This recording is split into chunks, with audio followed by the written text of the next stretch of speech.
Nangiindak ka porket naka-uniform kayo? Ha?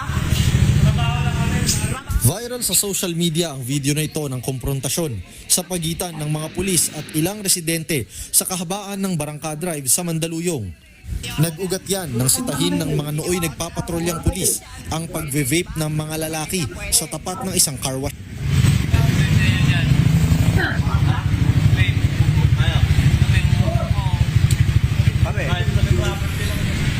Sa private property kami.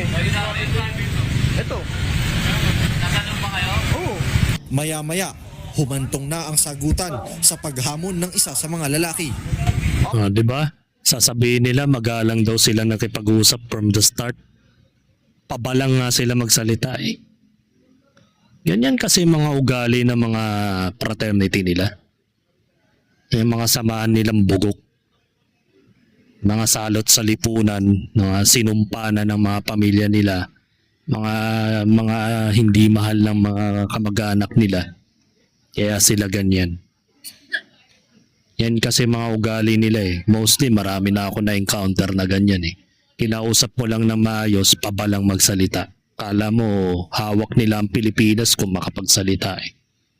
Sobrang yabang ng mga hayop na to eh. Bumaba ka rito. Bari mo uniforme mo. Sa huli, umalis din ng mga pulis.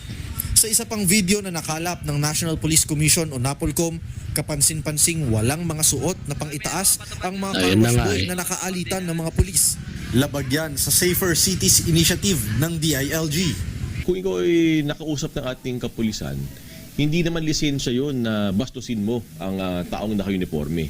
Hindi tayo makapapayag. In the same way na kino-call out natin yung mga abusadong pulis. Ayon sa NAPOLCOM, bukod kasi sa pagve-vape ay nakita rin daw na walang suot na pang-itaas ang mga lalaking sinita ng pulis. Bagay na mahigpit na ipinagbabawal sa ilalim ng Safer Cities Initiative na pinatutupad ng DILG at ng PNP.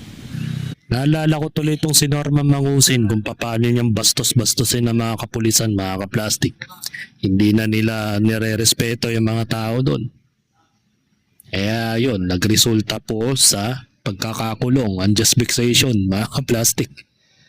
Etong si Norman Mangusin. At ito, dapat to, ipakulong na rin eh, no?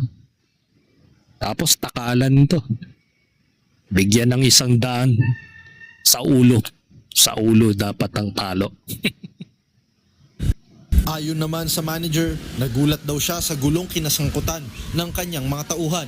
Nalinawan na lang kami nung kumalat yung video na ang nakatalo na pala talaga niya totally is mga pulis na.